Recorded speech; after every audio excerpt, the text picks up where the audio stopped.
Omiyo ne gisidho ne kilemba. Koro isidho ne kilemba Maler. idwa sid ne kilemba maler Ka malaika mar Ruoth Nyasaye ochung'. malaika mar Ruoth Nyasaye ochung' kendo neno. Haleluya. Ka idwa sid ne kilemba maler, malaika mar Ruoth Nyasaye bende ochung' ka neno. Dhano kaachiel kod oganda manoluonge dalagi ka bende neno. Joad nyuolane kaka an awuon en wuonwa, sani to koro aluongni nikech koro an marwaki. Haleluya. Kaka en wuonwa, koro amba neno ka chieng' moro dwa rochore gi kidi lemo takone ni baba ne ok oketi ni nanga mondo irochre. Haleluya. Ndalo moro warwako nanga moro kochia to nanyiso gisomo niya ka ok irito tidhi lal. Ne ok orwako nanga daladi. Koro Ruoth wacho nosesidne kilemba, owacho niya Bang'e malaika mar Ruoth Nyasaye nochiko Joshua gi teko niya, Ruoth Nyasaye wacho kama, ka iwuotho e yoreni, ka iwuotho e yorena, kendo imako chikena, inibed gi loch. Dina namba bor. Koro kanyo gi koro wadwa miye luth. Koro ka mumo wacho ni mondo wamiye luth wadhi miye. Haleluya. To ka mumo kwer to ok wadhi miye. Wacho niya, Juda nomako loch. We podi iyare nikech notweye mrembe te. Watimo gik mapole mowacho. Ok wabi bam mana kaka director wacho niya ok wabi tiyo gi pachwa. To wabiro tiyo kaka polo ema dwaro. Haleluya. Ko wachi ni wamiye orengo to bamiye na mara ni nikech mare bedo ng'ot.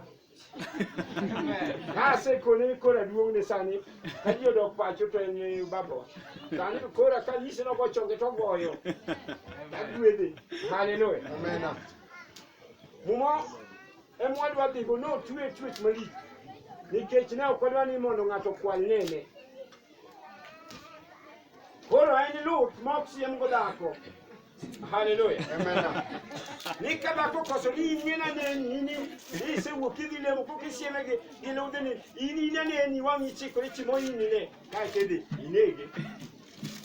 Giri Karao nochwado go chiege jakarachuonyo. Min Agatha notho. Elija kondiegi nochwado go dhako notho. Ma en luth ma ok iduongo kata wi dhako ni ichalo min. Ok tim kamano. En luth dolo mirwake itiyo kode kinde mag dolo. En ok oyieni dhi kode e lam. En kinde ma diocese ma Nairobi bedo piny. Amine mag diocese teri e kiwanja kore kigole. Kidwaro mar golo yien tabiro loso ni moro.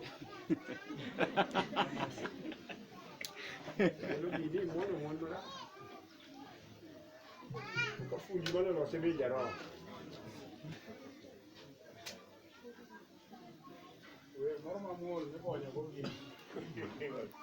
Wir moro mamuol ma wagonye go.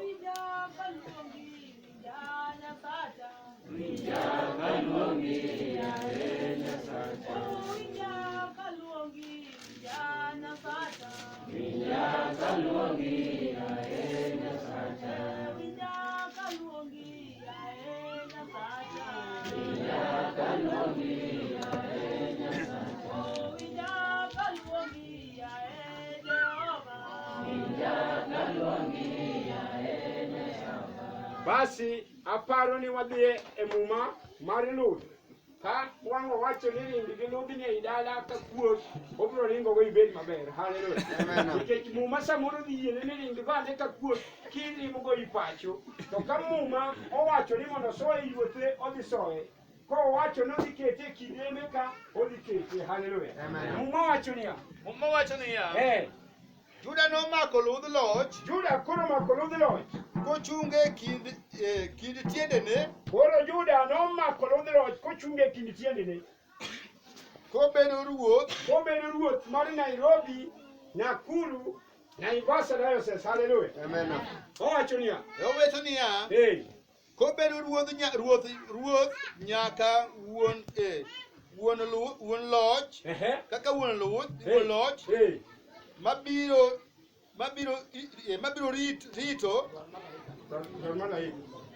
wacho niya mabiro rito ogendini duto. Koro osekawo luth mo ochunge kindeme tiende nobiro bedo ruoth mabiro rito ogandane e bwo Nairobi kaachiel koda muolo. Haleluya. Koro mago muma wacho kadhi mbele kawacho niya en jamoko omiyo otweyo kanje e kor 114. Koro luth oseketo. Koro ka muma wacho ni ting' luth malo igo sarut tigoyo. To kowacho ni riya luth tirie kati duokna gona e kindeni.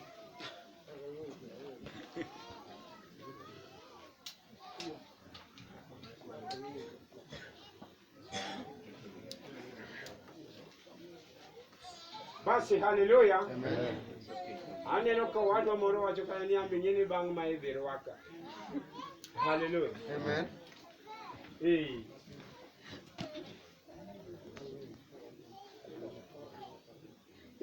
Koro wasemiye luth kendo oseriwo e kind tiende. Muma wacho niya kaw luth rie e nam. Riane ludhi ne nam koro mondo nam opogre. Mano nam biro pogore seche ma koro gana Israel ywak duok na luth piny. Haleluya. Amen. Koro atieko kode adhi ma koro nyiso kit lewni ma warwakone. Odhi wuoyonwa e gigi te kaka okiewe ni Ruoth Nyasaye dhi wuoyo kuome.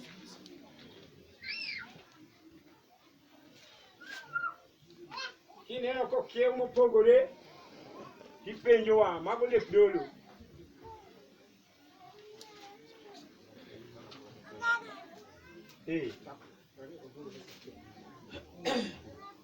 Owacho niya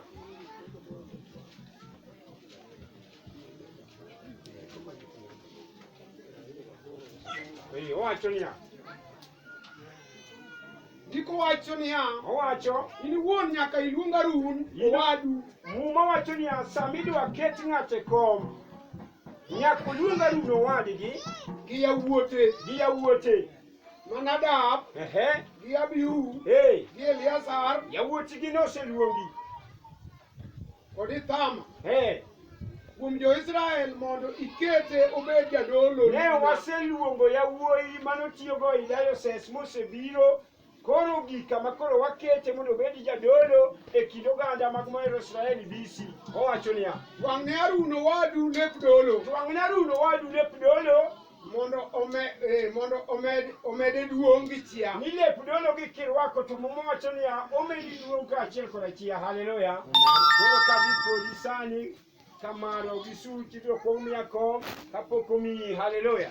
Muma wacho ni twang'ne Harun lep dolo omede duong' kaachiel koda chia. Owacho kama yuru jatich molony ma osemiyo rieko molony kende mabiro twang'o lewnigo to ok ng'at matwang'o to fuoko ndawa twang'o to fuoko ndawa to gajo lewni mag lemo. Haleluya. En ng'at molony mabiro twang'o kaka polo dwaro.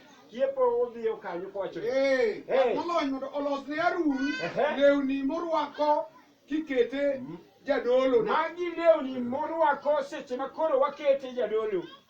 Lewni monego gilosi e magi. Lewni ma koro yieno mondo walosi e ma lawa goko gi law dolo maduong'. Iluongo ni after. Gi aroya gi law akor morie maradadi mogorie maradadi. Haleluya. Achiel gi kilemba kod okanda. Haleluya. Gibed lewni maler. Gibedo lewni maler ma Harun owadu wabiro rwako mama wuonwa obiro rwako mana samo dhi olemo. Haleluya. Yawuote rwako katiyo na tich dolo. Wabiro tiyo tich dolo ka diocese mangima oriwo koko golo gi oko. Nyaka losgi gi dhahabu. Nyaka losgi kod dhahabu. Gi usi marambulu. Gi usi marambulu. Gi maralik. Gi maralik manyilni. Kod makwar. Makwar bende waketo ka. Kod law katana. Law katana. Maber. Maber. Hallelujah. Amen. Nitie kama ni Roma. Koro magi weche ma Nyasaye wacho kode. Koro abie muma mogik. Wacho niya. Owacho niya. Chak mana tich. Chak mana tich. Nikech en tich momiyi. Nikech en tich mosemiyi. Hallelujah. Amen. Muma koro wacho ni nochak tich. Nikech ma tich ma Ruoth Nyasaye osemiye. Kendo wabiro konyi. Wabiro konye. Hallelujah. Amen. Adwaro mine marwakona min ode maduong'. Kaeto koro agwelo gi duto. Kawuono kik inena kaka wuodi na kaka jadolo iki nyuo mikowa go mikona ni wendi chop maber. Hallelujah. Amen. Koro mine madhi rwakona nyagem koro dwa rwakona aparo ni ananga mo gine iye to ne kaka rwako duwe luo kanyo. Hallelujah. Amen. Koro kiko nena kaka Wuode. Kaka wuode. Sani wan e sirkal koro watiyo kaka sirkal. Hallelujah. Koro warwako minwa bende mondo giti tich Nyasaye. Wer moro mamuol kirwake nanga. Wodweti. Kisewinjo barasa ni tokoni cha roho nyaka igol weti. Nikech ma barasa makoro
basi kawadhi mbele koro gika makoro wasome mamugik ma nyiso wanu tika tich wasesomo. Hallelujah. Amen. Samo biro tiyo obiro romo gi madongo obiro romo gi matindo to duto okawo kaka kod erokamano. Hallelujah. To ng'e buoda yosesni awach mono no maki mano maki jogi ine ma ine dhie sen. Hallelujah. Amen. Nikech kiongozi mar jo Nairobi gi Naivasha gi Nakuru an kuno to ok nabiye. How kirito wach mar COVID-19 ibiro bi e sen kiketho sa ato ok ninena. Hallelujah. Kidemo tanda woya ni bulmi wani biko sele wani biksa koro aparo no gika ma wadwa lemo ne.